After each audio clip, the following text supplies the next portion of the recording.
Welcome to our tutorial. In this step-by-step guide, we'll guide you how to download Roblox on laptop and PC. 1. Open roblox.com in your browser and login.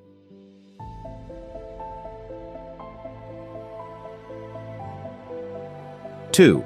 Select any of the games on Roblox.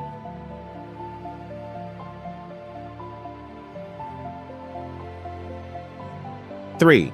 Select the play button on the games page. 4. Select download and install Roblox. 5. Download and open the Roblox launcher.